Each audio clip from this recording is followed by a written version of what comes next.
Surat cyber ક્રાઇમે 2456 કિમી સુધી operation ચલાવી એપીકે ફાઇલ ફ્રોડમાં સડવાયેલા 4 આરોપીઓને ઝડપી પાડી ₹125 કરોડથી વધુ દેશવ્યાપી સાયબર છેતરપિંડીનો પર્દાફાશ કર્યો છે।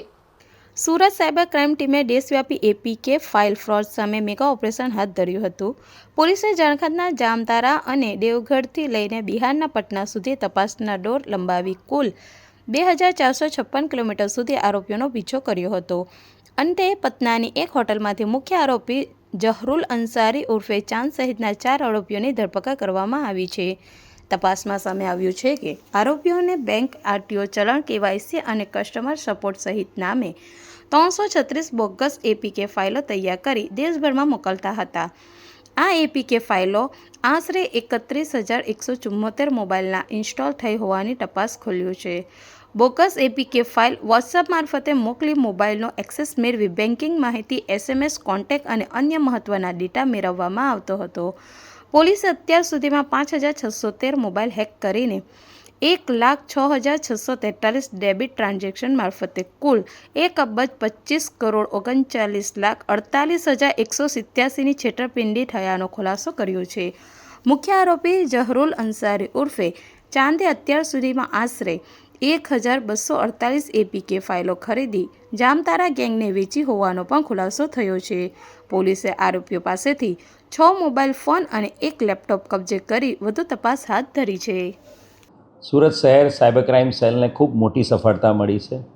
એપીકે ફાઇલ જે સાયબર ક્રાઇમની એક મોડસ ઓપરેન્ડી છે ને લેટેસ્ટ ચાલુ વર્ષે 2026માં સમગ્ર દેશમાં એપીકે ફાઇલ મોબાઈલમાં અને અન્ય સોશિયલ મીડિયા પ્લેટફોર્મ મારફતે મોકલીને એની લિંક ક્લિક કરીને સાયબર ક્રાઇમ અને પોતાના જે પૈસા બેંક અકાઉન્ટના તમામ પૈસા જે અકાઉન્ટમાંથી ઉપડી જતા હતા એ સાયબર ક્રાઇમની એક મોટી મોડસ ઓપરેન્ડી એપીકે ફાઇલ છે। અને આ એપીકે ફાઇલ અનુસંધાને એક કમ્પ્લેન્ટ 1930 પર સાયબર ક્રાઇમ પોલીસ સ્ટેશનને મળી હતી અને એ કમ્પ્લેન્ટ મે મહિનામાં જે કમ્પ્લેન્ટ મળી હતી એમાં ડિટેલ ઇન્વેસ્ટિગેશન કરીને સુરત શહેરની સાયબર ક્રાઇમના ડીસીપી વિશાખા જૈન અને એમના માર્ગદર્શન હેઠળ તમામ અધિકારીઓએ થરો ઇન્વેસ્ટિગેશન, ટેકનિકલ ઇન્વેસ્ટિગેશન કરેલું હતું ને એના આધારે ઉત્તર પ્રદેશથી આ એપીકે ફાઇલનો મેઇન માસ્ટરમાઇન્ડ ડેવલપર રોહિત શાક્યા એને ગયા મહિને પકડી પાડવામાં આવ્યો હતો। રોહિત શાક્યાના થરો ઇન્ટ્રોગેશનમાં અમને ખબર પડી હતી કે રોહિત શાક્યાએ અલગ અલગ 100થી વધુ એપીકે ફાઇલ ડેવલપ કરી આપેલી છે અને એની ડેવલપ કરેલી ફાઇલોના આધારે 64થી 65 કરોડ રૂપિયાનું સાયબર ફ્રોડ સમગ્ર દેશમાં થયેલું હતું।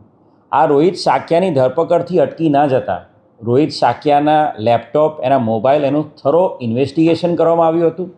તમામ ઇન્વેસ્ટિગેશનમાં તમામ સાયબર ક્રાઇમના ઉચ્ચ અધિકારીઓ જોડાયા હતા અને રોહિત શાક્યાના પ્રોપર રિમાન્ડ મેળવી એના ઇન્ટ્રોગેશન અને સાથે સાથે એના મળેલા લેપટોપ અને મોબાઈલના થરો ઇન્વેસ્ટિગેશન એના આધારે એક આખી ગેંગ જે મુખ્યત્વે જામતારાથી ઓપરેટ કરે છે એ ગેંગ સુધી પહોંચવામાં સાયબર ક્રાઇમ સેલને મોટી સફળતા મળી છે।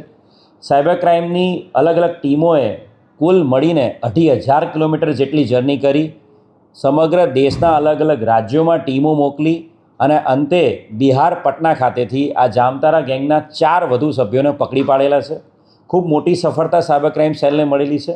આ જે આરોપીઓ જે પકડાયા છે એ જહરુલ અંસારી, રાજન કુમાર, આદિત્ય રાજ અને સમીર ઉર્ફે શક્તિમાન છે। જહરુલ અંસારી ઉર્ફે ચાંદ એ આ તમામ એપીકે ફાઇલનો જે જામતારાથી આખી ઓપરેટ કરે છે આખા દેશમાં એનો માસ્ટરમાઇન્ડ છે। એણે અલગ વ્યક્તિઓ પોતાની નીચે રાખેલા છે એના ગેંગના સભ્યો તરીકે અને જહરુલ અંસારીએ આજ સુધીમાં જહરુલ અંસારી ઉર્ફે ચાંદ જે જામતારા ઝારખંડનો છે એણે આજ સુધીમાં કુલ 1,248 જેટલી એપીકે ફાઇલ ડેવલપ કરેલી છે। અને આ એપીકે ફાઇલ એમાંથી જે મુખ્ય એપીકે ફાઇલ જે સુરત શહેર સાયબર ક્રાઇમે જેની અંદર ઇન્વેસ્ટિગેશન કરીને આખું આ ડિટેક્શન કર્યું છે જે PNB1.apk ફાઇલ, આ એપીકે ફાઇલ જે આપણા આરોપી રોહિત શાક્યાએ બનાવી આપી હતી એ પણ ચાંદના કહેવાથી જ બનેલી હતી અને એ PNB.1 ફાઇલનો ઉપયોગ પણ ચાંદ ઉર્ફે જહરુલ અંસારીએ કર્યો હતો। આરોપી જે રોહિત જે વિનોદ શાક્યા પકડાયો હતો, વિરેન્દ્ર શાક્યા, એ આરોપી પકડાયો એની માહિતી પણ આ લોકોને ઇન્સ્ટાગ્રામ દ્વારા સુરત સિટી પોલીસના પેજ પરથી અમને ખબર પડી હતી અને ત્યારબાદ રાજન, આદિત્ય અને સમીર જે અન્ય 3 આરોપી પકડાયા છે એમણે ચાંદનો સંપર્ક કર્યો હતો, જે પણ એની સાથે કામ કરે છે, કે હવે રોહિતની જગ્યાએ અમે તમને એપીકે ફાઇલ ડેવલપ કરી આપીશું. એટલે રાજન અને આદિત્ય એ પણ એ એપીકે ફાઇલ ડેવલપ કરી આપે છે, અને સાથે સાથે સમીર ઉર્ફે શક્તિમાન એ પણ ચાંદ સાથે મળીને કામ કરે છે, અને જેનું મુખ્ય કામ આ ટેકનિકલ ઓપરેટર તરીકેનું અને ડિસ્ટ્રીબ્યુશન પાર્ટનર તરીકેનું છે. ટેલિગ્રામ મારફતે આ લોકો સમગ્ર દેશમાં આ જે એપીકે ફાઇલ છે એપીકે ફાઇલ ડેવલપ કરીને આપતા હોય છે. અને સમગ્ર જામતારાની આ જે ગેંગ પકડાઈ છે, ઝરુલ અંસારી, રાજન, આદિત્ય અને સમીર, આ ચારનું ફર્ધર ઇન્ટ્રોગેશન કરતાં એ ખબર પડી છે કે આ ટોટલ જે 1248 એપીકે ફાઇલ છે એમાં જે ઇન્વેસ્ટિગેશન જે અત્યાર સુધીમાં જે વિશ્લેષણ જે કરવામાં આવ્યું છે, ટેકનિકલ ઇન્વેસ્ટિગેશન, એની અંદર અત્યાર સુધીમાં કુલ 336 એપીકે ફાઇલનો ડેટા અમને મળ્યો છે, જેની અંદર કુલ મળીને સમગ્ર દેશમાં 31,000 મોબાઈલની અંદર આ એપીકે ફાઇલ ડાઉનલોડ કરવામાં આવેલી હતી. અને ટોટલ 1,00,000 બેંક ટ્રાન્ઝેક્શનો આ એપીકે ફાઇલ ડાઉનલોડ થયા પછી સાયબર ફ્રોડસ્ટર દ્વારા કરવામાં આવ્યા હતા. અને કુલ મળીને આ 336 ફાઇલો દ્વારા 125 કરોડનું સમગ્ર દેશમાં સાયબર ફ્રોડ આચરવામાં આવ્યું હતું. અને ટોટલ 125 કરોડ રૂપિયાનું આ જે સાયબર ફ્રોડ છે એમાં મુખ્યત્વે આ તમામ લોકો આરોપીઓ આ બેંકની ડિટેલ્સ એપીકે ફાઇલ મારફતે તમામ વિક્ટિમ્સની બેંકની ડિટેલ મેળવી લેતા હતા. અને બેંકની ડિટેલ મેળવ્યા બાદ એના કેવાયસી તમામ ડિટેલ મેળવ્યા બાદ એના બેંક ખાતાઓની ડિટેલ મેળવીને તાત્કાલિક એ પૈસા ટ્રાન્ઝેક્શન કરી લેવામાં આવતા મ્યુલ એકાઉન્ટમાં અને મ્યુલ ક્રેડિટ કાર્ડમાં. અને ત્યારબાદ એમના અલગ અલગ ગેંગના સભ્યો દ્વારા એને રોકડમાં રૂપાંતરિત કરી અને એ લોકો પોતે આ સાયબર ફ્રોડ આચરતા હતા. બ્યુરો રિપોર્ટ, સત્ય ટીવી ન્યૂઝ, સુરત.